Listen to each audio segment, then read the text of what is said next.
Hello friends, welcome to my channel. So இன்றைக்கி கிளாஸில் நம்ம என்ன பார்க்க போகிறோன்னா, competitive exam like TRB, CSIR exam இந்த மாதிரி எக்ஸாமில் ஃப்ரீக்வெண்ட்டாக கேட்கக்கூடிய சில கொஷின்ஸை நம்ம பார்க்க போகிறோம். So first question, the number of microstate possible for D2 electronic configuration. அதாவது என்ன கேட்டிருக்காங்கன்னா, D2 எலக்ட்ரானிக் D2 ஆர்பிட்டலில் எத்தனை மைக்ரோஸ்டேட் பாசிபிள்ன்ற மாதிரி கொஷின்ஸ் கேட்டிருக்காங்க. ஸோ அப்போ how many microstate possible for D2 orbital. So இதுதான் இந்த நம்மளுக்கு கேட்டிருக்கக்கூடிய கொஷின்ஸ். ஸோ ஜென்ரலாகவே நம்ம D2ன்னு எடுத்துக்கும்போது ஸோ நம்ம என்ன பண்ணுவோம்னா டி ஆர்பிட்டலில் ஸோ 1 2 3 4 5 ஸோ நம்ம டி ஆர்பிட்டலில் ஸோ 5 ஷெல்ஸை நம்ம ட்ரா பண்ணியிருக்கோம். ஸோ இதில் 2 எலக்ட்ரான்ஸ் D2 சொல்லியிருக்காங்க. ஸோ அப்போ 2 எலக்ட்ரான்ஸ் பார்த்தீங்கன்னா it can able to fill in the orbital. Okay, first shell and then second shell. So இது எப்படி நம்ம மைக்ரோஸ்டேட் ஃபைண்ட் அவுட் பண்ணுறது அப்படின்னு பார்த்தோம்னா, ஸோ இந்த ஃபார்முலா யூஸ் பண்ணி we can easily able to find the microstate. So n factorial divided by r factorial into n minus r factorial. So இந்த ஃபார்முலாவை ஞாபகம் வச்சுங்க. ஸோ n factorialன்றது என்ன அப்படின்னா, இந்த d ஆர்பிட்டலில் how many electrons can able to occupy. So இதில் பார்த்தீங்கன்னா ஒரு ஷெல்லையும் பார்த்தோம்னா 2 electron can able to occupy. So அப்போ 5 ஆர்பிட்டல்லையும் நம்மளுக்கு 10 எலக்ட்ரான்ஸ் பார்த்தோம்னா ஏபிள் டு ஆக்குப்பை.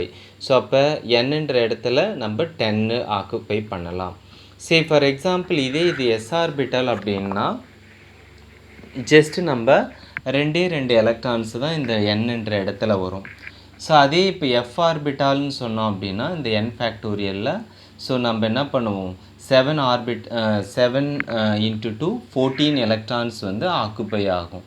ஸோ அப்போ இங்கே டி ஆர்பிட்டல்ன்றதால ஸோ ஜென்ரலி 5 ஷெல்லையும் 2 எலக்ட்ரானும் போது 5 into 2 10 electrons can able to adapt. So divided by இந்த ஆர் ஃபேக்டோரியல்ன்றது என்ன அப்படின்னா, so how many electrons already filled. So நம்மளுக்கு பார்த்தீங்கன்னா D2 கொடுத்துருக்காங்க.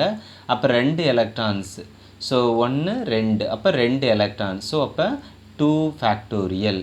So and then into n minus r factorial. So அப்போ n நமக்கு தெரியும் இல்லையா, ஸோ 10 மைனஸ் ஆரும் ஆல்ரெடி தெரியும். ஸோ 2 க்ளோஸ் பண்ணிவிட்டு ஃபேக்டோரியல். ஸோ இப்போ பாருங்கள், so 10 factorial divided by 2 factorial. So 10 minus 2 8 factorial.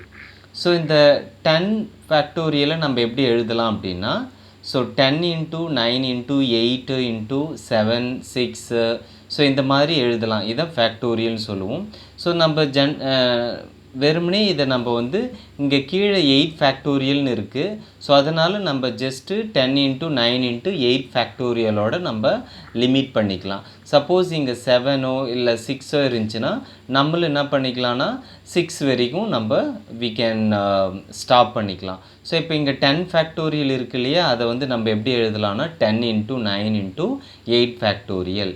So divided by இந்த 2 ஃபேக்டோரியலை எப்படி எழுதலாம், ஸோ 2 ஃபேக்டோரியலை நம்ம 2 into 1 அந்த மாதிரி எழுதலாம். ஸோ மறுபடியும் 8 ஃபேக்டோரியலை நம்ம 8 into 7 into 6 into up to 1 வரைக்கும் எழுதணும். ஸோ நம்மளுக்கு தேவையில்லை, அப்படி எழுத தேவையில்லை. ஏன்னா ஆல்ரெடி இங்கே 8 ஃபேக்டோரியல் மேலே இருக்குது. ஸோ நம்ம கீழே இருக்கக்கூடிய 8 ஃபேக்டோரியலை நம்ம கேன்சல் பண்ணுறதுக்கு ஈஸியாக இருக்கும். ஸோ அதனால் நம்ம இப்படியே விட்டுறலாம். பட் ஆனால் ஃபேக்டோரியல்ன்றது அப் டு 1 வரைக்கும் நம்ம எழுதணும். ஸோ எப்படியா இருந்தாலும் 8 7 6 5 ஸோ அப் டு 1 எழுதிட்டு அகெயின் இங்கே 8 ஃபேக்டோரியலும் என்ன பண்ண போகிறோம், 8 7 எப்படி எழுதினாலும் கேன்சல் ஆக தான் போகுது. அதனால் 8 ஃபேக்டோரியலோட நம்ம ஸ்டாப் பண்ணிக்கிட்டு இங்கே 8 ஃபேக்டோரியல் 8 ஃபேக்டோரியல் 8 ஃபேக்டோரியல் கேன்சல் ஆகிடும். அப்போ 10 into 9 எவ்வளோ, 90 டிவைடட் பை 2.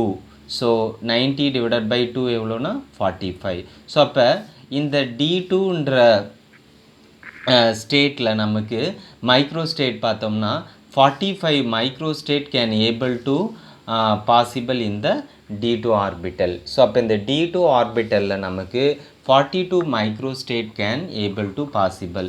ஸோ கண்டிப்பாக இது மாதிரி நமக்கு ஏதாவது ஒரு கொஷின்ஸாவது வர வாய்ப்பு இருக்குது. ஸோ இன்னொரு கொஷின்ஸ் நம்ம பார்க்கலாம்.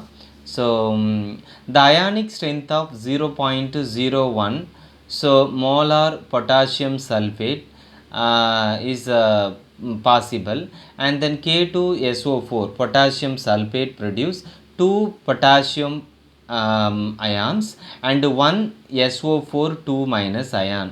ஸோ அப்போ என்ன சொல்கிறாங்க அப்படின்னா, இந்த பொட்டாசியம் சல்ஃபேட்டு இது எப்படி ப்ரொடியூஸ் ஆகுது, எப்படி டிசோசியேட் ஆகுது இந்த வாட்டரில் நம்ம டிசோசியேட் பண்ணும்போது பொட்டாசியம் சல்ஃபேட் அது எப்படி டிசோசியேட் ஆகுது, 2 பொட்டாசியம். ஸோ அவங்க அதை தான் சொல்கிறாங்க, it produce 2 potassium ions K2 plus. So அப்போ 2 பொட்டாசியம் அயான்ஸு ப்ரொடியூஸ் பண்ணுது, and then 1 sulphate ions produce பண்ணுது. ஸோ ப்ளஸ் SO4 2 மைனஸ் என்ற ஒரு சல்ஃபேட் அயான் ப்ரொடியூஸ் ஆகுது. ஸோ இதுதான் அவங்க கொடுத்துருக்க கொஷின். ஸோ நெக்ஸ்ட்டு இதுக்கான ஃபார்முலா என்ன அப்படின்னா, அயானிக் ஸ்ட்ரென்த்தை ஃபைண்ட் அவுட் பண்ணக்கூடிய formula I = 1/2 m1z1 plus m2z2 plus dot dot dot. So இதுதான் வந்து அயானிக் ஸ்ட்ரென்த்தை ஃபைண்ட் அவுட் பண்ணக்கூடிய ஃபார்முலா. ஸோ இப்போ நம்ம ஃபஸ்ட்டு வந்து m வேல்யூவும் z வேல்யூவும் நம்ம ஃபைண்ட் அவுட் பண்ணிடலாம் ஃபஸ்ட்டு. ஸோ ஏன்னா இந்த வேல்யூஸை ஃபைண்ட் அவுட் பண்ணிவிட்டு தென் we can substitute in the formula. So இப்போ m வேல்யூ பாருங்கள். ஸோ m வேல்யூ பொறுத்த வரைக்கும் நமக்கு நம்மளுக்கு அயானிக் ஸ்ட்ரென்த்து பார்த்தீங்கன்னா பொட்டாசியம் சல்ஃபேட்டுக்கு எவ்வளோ பொட்டாசியம் சல்ஃபேட்டுக்கு எவ்வளோ கொடுத்துருக்காங்க வேல்யூ 0.01 மோலார் கொடுத்துருக்காங்க. ஸோ அப்போ 0.0 மோலார். பட் ஆனால் இங்கே பாருங்கள், இந்த பொட்டாசியம் சல்ஃபேட் நம்ம டிசோசியேட் பண்ணோம்னா நம்மளுக்கு 2 பொட்டாசியம் அயான்ஸு ப்ரொடியூஸ் ஆகுது இந்த சொல்யூஷன். அப்போ 2 பொட்டாசியம் அயான் டிசோசியேட். ஸோ இப்போ இந்த 2வை என்ன பண்ணிக்கணும் அப்படின்னா இந்த 0.01ஓட நம்ம மல்டிப்ளை பண்ணிக்கணும். அப்போ 2 × 0.1 = 0.02. அப்போ இது வந்து நம்ம m ப்ளஸ்ன்னு வச்சுக்கலாம். ஓகேவா? இது z ப்ளஸ், இது m மைனஸ், இது z மைனஸ். அப்போ m ப்ளஸ் கண்டுபிடிச்சிட்டோம், m மைனஸ் இப்போ வேணும் இல்லையா? ஸோ அப்போ m மைனஸ்ன்னும் போது நம்ம என்னது இந்த சல்ஃபேட்டை தான் எடுத்துக்கணும். இப்போ சல்ஃபேட் எத்தனை ப்ரொடியூஸ் ஆகிருக்குன்னு சொல்கிறாங்க, ஒரே ஒரு சல்ஃபேட்டு தான் ப்ரொடியூஸ் ஆகிருக்கு, ஒரே ஒரு சல்ஃபேட்டு தான் டிசோசியேட் ஆகிருக்கு சொல்யூஷனில். ஸோ அப்போ நம்மளுக்கு என்ன இருக்குது, 1 × 0.1 0.1. ஓகே. ஸோ அப்போ m ப்ளஸ் கண்டுபிடிச்சிட்டோம், and then m minus find out பண்ணிட்டோம். ஸோ அதுக்கு அடுத்தது நம்ம charge z plus and then z minus, இந்த சார்ஜ் தேவை, இந்த z plus and then z minus. இப்போ இங்கே பாருங்கள், சார்ஜ் பாருங்கள், z ப்ளஸ்ஸுக்கு இங்கே பாருங்கள் k ப்ளஸ்ஸு தான் இருக்கும். ஸோ அப்போ இதனுடைய வேலன்சி என்ன, இங்கே 1 தான். அப்போ வேலன்சின்றது என்னது, இந்த இடத்துல 1 தான். ஜட்ன்றது இந்த இடத்துல வேலன்சி. அதே மாதிரி z மைனஸு, அப்போ இங்கே பாருங்கள் சல்ஃபேட்டு SO4 2 மைனஸ், அப்போ இந்த இடத்துல இருக்கக்கூடிய 2 மைனஸ் தான் வேலன்சி. அப்போ சல்ஃபேட்டினுடைய வேலன்சி என்ன இருக்குது, ஸோ 2 இருக்குது. ஸோ அப்போ z ப்ளஸ் 1 z மைனஸ் 2. அப்போ நம்ம எல்லா வேல்யூவும் ஃபைண்ட் அவுட் பண்ணிட்டோம். இப்போ directly we can substitute those values in the formula. So I = 1/2. So m plus, so m plusக்கு என்ன வேல்யூ ஃபைண்ட் அவுட் பண்ணியிருக்கோம், 0.02 இன்ட்டு z ப்ளஸுக்கு பார்த்தீங்கன்னா என்ன ஃபைண்ட் அவுட் பண்ணியிருக்கோம், 1. ஸோ 1 இந்த ஸ்கொயர் போட்டுக்குங்க, plus m2 m minus. So m minus என்ன find out பண்ணியிருக்கோம், 0.01, அதை இங்கே சப்ஸ்டியூட் பண்ணுறோம், இன்ட்டு z மைனஸ் என்னது 2. அப்போ 2 இன்ட்டு இந்த ஸ்கொயரை நம்ம சப்ஸ்டியூட் பண்ணிக்கலாம். ஸோ இப்போ இதை சிம்ப்ளிஃபை பண்ணுங்கள், 0.02 இன்ட்டு 1 ஸ்கொயர். 1 ஸ்கொயர் என்ன, 1 ஸ்கொயர் பண்ணோம்னா என்ன வரப்போகுது, 1 தான் வரப்போகுது. அப்போ 1 × 0.02 0.02, அண்ட் தென் இங்கே 2வை ஸ்கொயர் பண்ணோம்னா என்னது, 2வை ஸ்கொயர் பண்ணோம்னா 2 × 2, ஸோ அப்போ 4.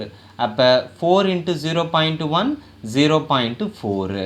ஸோ அப்போ 0.02 ப்ளஸ் 0.04 எவ்வளோ 0.06. So into 1/2. ஸோ அப்போ 0.06ல் 1/2 எத்தனை 1/2 இருக்குது 0.03. ஸோ அப்போ ஐ வேல்யூ நமக்கு என்னது 0.03. ஸோ இந்த கொஷின்ஸும் நமக்கு அடிக்கடி கேட்கக்கூடிய ஒரு இம்பார்ட்டண்டான கொஷின்ஸு. அதுக்கு அடுத்தது இதுவுமே சில டைம்ஸ் வந்து most of the CSIR exam அதே மாதிரி டிஆர்பி எக்ஸாமில் நம்மளுக்கு கேட்கக்கூடிய கொஷின்ஸ் தான். How many radial nodes does present in 3p orbital and then 3d orbital and then 4f orbital அப்படின்ற மாதிரி கொஷின்ஸ் சில டைம்ஸ் கேட்பாங்க. அதாவது 3p மட்டும் கொடுத்துருக்கலாம், இல்லை 3d மட்டும் கொடுத்துட்டு அதில் எத்தனை நோடல்ஸ் வந்து ப்ரெசண்ட் ஆகிருக்குன்ற மாதிரி. ஸோ ஜென்ரலாக நம்மளுக்கு நோடல்ஸை ஃபைண்ட் அவுட் பண்ணுறதுக்கு ஃபார்முலா தெரியும், n minus L minus 1. So this is a formula for finding the nodals. Okay, nodal value. So இப்போ ஃபஸ்ட்டு நம்ம 3pக்கு ஃபைண்ட் அவுட் பண்ணலாம். So 3p orbital. So 3p ஆர்பிட்டலில் எடுத்துக்கிறோம் அப்படின்னா, ஸோ 3pன்னும் போது நம்மளுக்கு எத்தனை n இருக்கும், ஸோ 3 n இருக்கும். ஸோ L வேல்யூ எத்தனை இருக்கும் 1 தான் இருக்கும். ஸோ இது உங்களுக்கு எப்படி வருது அப்படின்னு வேணும் அப்படின்னா, ஸோ இது ஈஸியாக இந்த மாதிரி டேபிளர் காலம் போட்டு நீங்கள் யூஸ் பண்ணிக்கலாம். அதாவது எனர்ஜி லெவல், நம்ம எனர்ஜி லெவல் எடுத்துக்கிட்டோம்னா ஒரு எனர்ஜி லெவல் கேனுடைய K shell L M N. So இந்த மாதிரி கே ஷெல்லில் பார்த்தோம்னா எத்தனை எனர்ஜி, அதாவது என் வேல்யூ எத்தனை இருக்கும் அப்படின்னா கே ஷெல்லில் 1 தான். ஸோ அதில் பார்த்தோம்னா எல் வேல்யூ எத்தனை பாசிபிள் 0 பாசிபிள். அதில் வந்து ஷெல்லுன்னு பார்க்கும்போது நம்மளுக்கு என்னது 1s ஆர்பிட்டால் தான் இருக்கும், 1s ஆர்பிட்டால் தான் இருக்க வாய்ப்பு இருக்குது. ஸோ அதே எம் இருக்கும்போது நம்மளுக்கு 0 தான். ஸோ இதை வந்து 2s + 1.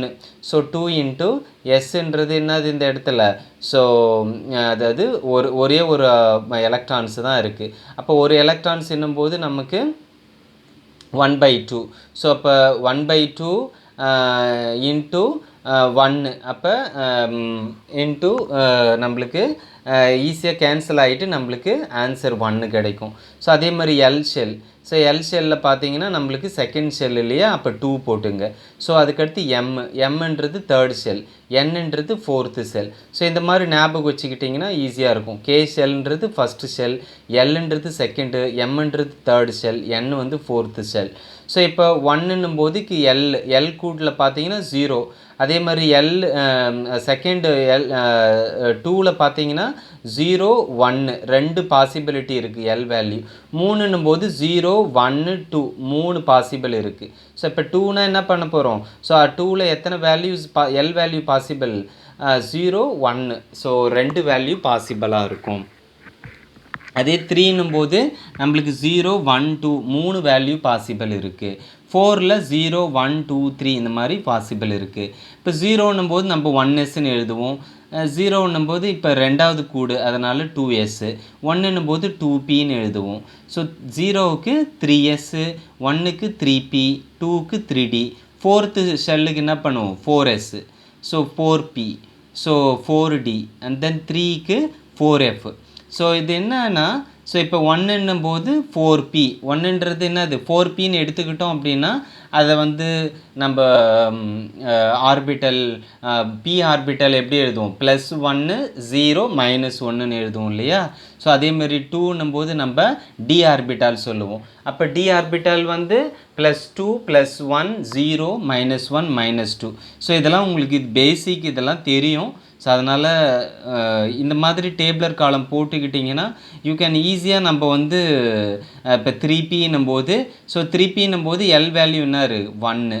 இப்போ 3dன்னும் போது எல் வேல்யூ ஸோ 2. ஸோ இந்த மாதிரி நீங்கள் ஈஸியாக ஃபைண்ட் அவுட் பண்ணுறதுக்கு ஈஸியாக இருக்கும். இந்த மாதிரி டேபிளர் காலம் போட்டு வச்சுக்கிட்டிங்கன்னா ரொம்ப ஈஸியாக இருக்கும். ஸோ இப்போ இங்கே நோடல் ஃபைண்ட் அவுட் பண்ணுறதுக்கு இது இந்த டேபிள் வந்து உங்களுக்கு ஈஸியாக இருக்கும். இப்போ 3p ஆர்பிட்டால்னு எடுத்துக்கும் போது என் வேல்யூ என்ன இருக்குன்னா 3 இருக்கும். So L value 1. ஸோ அப்போ ஈஸியாக என்ன பண்ணலாம், இந்த நோடல் ஃபார்முலாவில் சப்ஸ்டியூட் பண்ணலாம். ஸோ என்னன்ற இடத்துல 3, எல்ன்ற இடத்துல 1 -1. ஸோ அப்போ ஆன்சர் வந்து நமக்கு 1. அப்போ அதே 3d. ஸோ 3dன்னும் போது என் வேல்யூ என்ன இருக்க போகுது, ஸோ 3d எடுத்துக்கிறோம். இங்கே பாருங்கள் 3D. ஸோ 3Dன்னும் போது n வேல்யூ 3, L வேல்யூ பாருங்கள். ஸோ நமக்கு 2 இருக்கும். ஸோ அதுதான் இங்கே இருக்குது. So n value 3, L value 2. So அப்போ n மைனஸ் L மைனஸ் 1. இப்போ சப்ஸ்டியூட் பண்ண போகிறோம். 3 minus 2 minus 1 equal to 0. And then 4f orbital. So 4f ஆர்பிட்டலில் எத்தனை நோடல்ஸ் இருக்குது?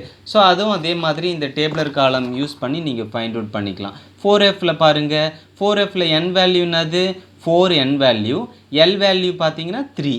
ஸோ அப்போ நம்ம 4n வேல்யூ, L வந்து 3. ஸோ அப்போ 4 minus 3 minus 1 equal to 0. So அப்போ இந்த மாதிரியும் நம்மளுக்கு ஸோ ஒரு கொஷின்ஸ் மேபி கேட்க வாய்ப்பு இருக்குது. ஸோ அதுக்கு அடுத்து பார்த்தோம் அப்படின்னா இந்த டேர்ம் சிம்பிள். இப்போ நம்ம பார்க்குறதெல்லாம் ஃபிசிக்கல் கெமிஸ்ட்ரி ரிலவெண்ட்டான கொஷின்ஸை தான் நம்ம பார்க்குறோம்.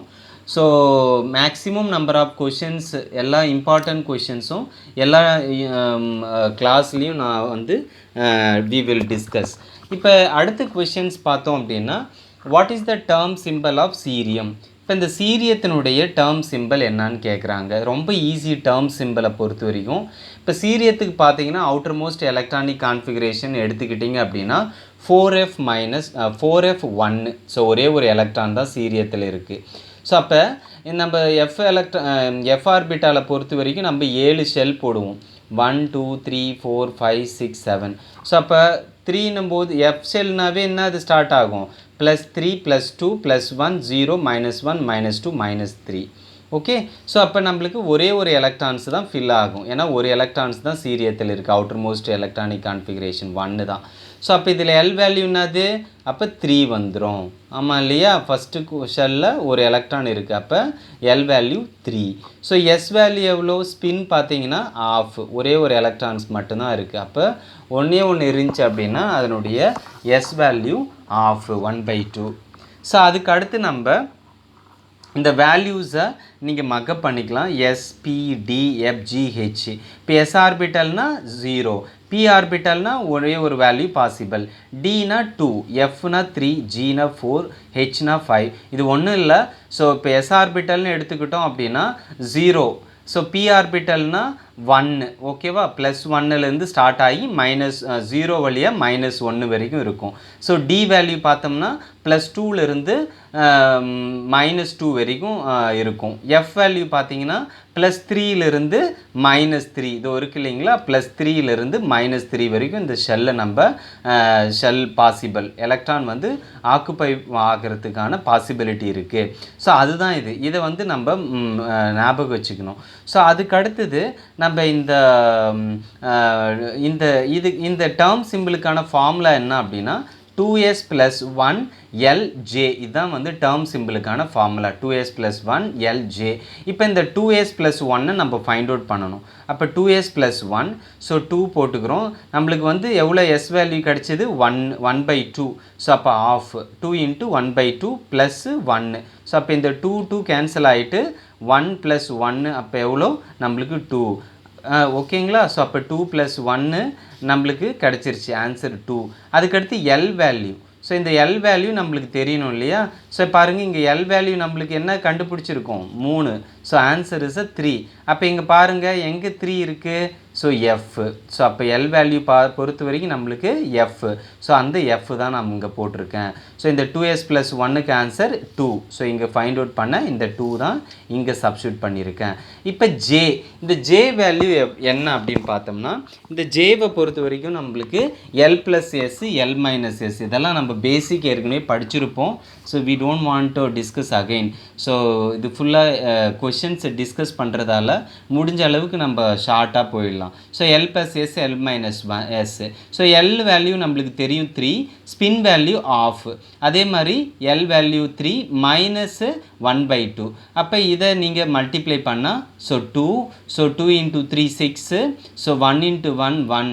அப்போ 6 + 1 7/2. ஸோ இங்கே 2 × 3 6 -1. அப்போ 5/2. எது விச் இஸ் லோயஸ்ட் வேல்யூ அதை தான் நம்ம இங்கே ஜேவாக எடுத்துக்கணும். இங்கே 5/2 is the lowest value. So that value we can that is the J value. அதுதான் நம்ம 5/2. ஸோ அப்போ 2f 5/2. ஸோ அப்போ இந்த டேர்ம் சிம்பிள் ஆஃப் சீரியம் 4F1க்கு நம்மளுக்கு இதுதான் டேர்ம் சிம்பிள். ஸோ இந்த மாதிரி டைசோடியத்துக்கும் நம்ம பார்க்கலாம். ஆனால் இதே மாதிரி தான் நீங்களே ஒர்க் அவுட் பண்ணி பாருங்கள். ஸோ டைசோடியத்திலும் electronic outer shell electronic configuration 4F9 நீங்கள் சப்ஸ்டியூட் பண்ணிங்கன்னா உங்களுக்கு ஆன்சர் வந்து 6H5/2 டேர்ம் சிம்பிள் தான் உங்களுக்கு கிடைக்கும். நீங்கள் வேணால் ட்ரை பண்ணி பாருங்கள் உங்களுக்கு ஆன்சர். ஸோ அடுத்த கொஷின்ஸு நம்ம பார்க்கலாம். So next question, spin only and spin plus orbital magnetic moment of chromium Cl6 3-. அப்போ இந்த காம்ப்ளெக்ஸில் ஒரு காம்ப்ளெக்ஸ் கொடுத்துட்டாங்க, அதில் ஸ்பின் கேட்குறாங்க, ஸ்பின் ப்ளஸ்ஸும் கேட்குறாங்க. டிஆர்பி பொறுத்த வரைக்கும் நம்மளுக்கு சில டைம் ஸ்பின் ப்ளஸ் கேட்குறாங்க, இல்லை ஸ்பின் ஒன்லி கேட்பாங்க. ஸோ அப்போ நிறைய பேர் என்ன தப்பு பண்ணுறோம் அப்படின்னா, நம்ம ஸ்பின் ப்ளஸ்ன்னு நினச்சிட்டு ஸ்பின் ஒன்லி வேல்யூ போட்டுறோம், இல்லை சில டைம் ஸ்பின் ப்ளஸ் வேல்யூ போட்டுறோம். ஸோ நம்ம கரெக்டாக ஸ்பின் ஒன்லி, அதாவது ஸ்பின்னா இல்லை ஸ்பின் ப்ளஸ்ஸன்றதை கரெக்டாக நம்ம ஐடென்டிஃபை பண்ணிட்டு தான் ஆன்சரை நம்ம போடணும். ஸோ இப்போ இந்த காம்ப்ளெக்ஸ் எடுத்துக்கலாம், குரோமிய காம்ப்ளெக்ஸ் எடுத்து வரைக்கும் இது காம்ப்ளெக்ஸ் போடும்போது நம்மளுக்கு இதெல்லாம் ஈஸியாக உங்களுக்கு தெரியும், ஆல்ரெடி பேசிக் தான் உங்களுக்கு. குரோமியத்தினுடைய வேலன்சி, குரோமியத்துக்கு பார்த்தீங்கன்னா outer most electronic configuration 6. So அப்போ 6 ஆல்ரெடி 3 இருக்குது. ஸோ 3லேருந்து 3 போயிடுச்சுன்னா நம்மளுக்கு 3 இருக்கும். அப்போ D3 எலக்ட்ரானிக் கான்ஃபிகரேஷன் வரும். ஸோ அப்போ 3ன்னும் போது நம்ம எப்படி போடலாம், இது டி ஆர்பிட்டால் பொறுத்த வரைக்கும் 3 ஷெல்லில் பாசிபிள், +2 +1 0 -1 -2 3 எலக்ட்ரான் ஃபில் ஆகுது. ஸோ இப்போ ஸ்பின் ஒன்லின்னும் போது இதுக்கு ஃபார்முலா n × n+2. அப்போ என்னும் போது 3 எலக்ட்ரான் இல்லைங்களா, அப்போ 3 மறுபடியும் n-க்கு திரும்பி 3 தான் வரும், +2. அப்போ 3 × 3 + 2 5, 5 × 3 15. ஸோ 15க்கு ரூட் எடுத்தீங்க அப்படின்னா 3.6 வரும். அதுக்கடுத்து ஸ்பின் ப்ளஸ் ஆர்பிட்டல். இந்த ஸ்பின் ப்ளஸ் ஆர்பிட்டலுக்கு ஃபார்முலா என்னென்னா 4s × s+1 + l × l+1. அப்போ எஸ்ன்றது என்னது, ஸ்பின்னு. ஓகேங்களா, அப்போ ஸ்பின் பாருங்கள், இங்கே ஒரு ஆஃபு, இங்கே ஒரு ஆஃபு, இங்கே ஒரு ஆஃபு. அப்போ மொத்தம் எவ்வளோ இங்கே, ஸோ 1/2 1/2 1/2. ஸோ அப்போ 1/2 + 1/2 + 1/2. அப்போ இது 1ங்களா, ஸோ இது 1 ப்ளஸ் இது ஒரு ஆஃப் இருக்கா. ஸோ அப்போ 2 × 1 2 ப்ளஸ் 1 × 1 1/2. ஸோ அப்போ 3/2. ஸோ அப்போ அதுதான் ஸ்பின் வேல்யூ. அப்போ 4 × s வேல்யூனா 3/2 ப்ராக்கெட்டில் திரும்பவும் s value 3/2 + 1 plus L value. So L value பொறுத்த வரைக்கும் நம்மளுக்கு என்னது, ஸோ 2 + 1. ஓகேங்களா, ஸோ இந்த எலக்ட்ரான் 2, இதுக்கு 1, அப்போ 3. ஸோ அப்போ ஆன்சர் இஸ் 3. இங்கே வந்து 0, நீங்கள் 2 + 1 + 0ன்னும் போது நம்மளுக்கு என்ன கிடைக்க போகுது, 3 தான் கிடைக்கும். அப்போ எல் வேல்யூ 3 + 1. ஸோ அப்போ நீங்கள் இதெல்லாம் சிம்பிளிஃபை பண்ணிங்க அப்படின்னா 30/2 வரும். ஸோ இதை சிம்பிளிஃபை பண்ணால் 12. ஸோ அப்போ இதை சிம்பிளிஃபை பண்ணும்போது 27க்கு நீங்கள் ரூட் எடுத்திங்கன்னா 5.19. ஸோ அப்போ மேக்ஸிமம் இன்றைக்கி ஒரு 5 கொஷின்ஸை நம்ம டிஸ்கஸ் பண்ணியிருப்போம். ஸோ எவ்ரி வரக்கூடிய எல்லா கிளாஸ்லேயும் நம்ம எல்லா இம்பார்ட்டண்டான டிஆர்பிக்கு வரக்கூடிய கொஷின்ஸை மட்டும் நம்ம டிஸ்கஸ் பண்ணலாம். மேக்ஸிமம் டிஆர்பிக்கு கவர் ஆகக்கூடிய எல்லா கொஷின்ஸையும் நம்ம டிஸ்கஸ் பண்ணலாம். ஸோ தேங்க்யூ ஃபார் வாட்சிங். ஸோ சப்ஸ்கிரைப் பண்ணுங்கள், லைக் பண்ணுங்கள். தேங்க்யூ ஃபார் வாட்சிங். தேங்க்யூ.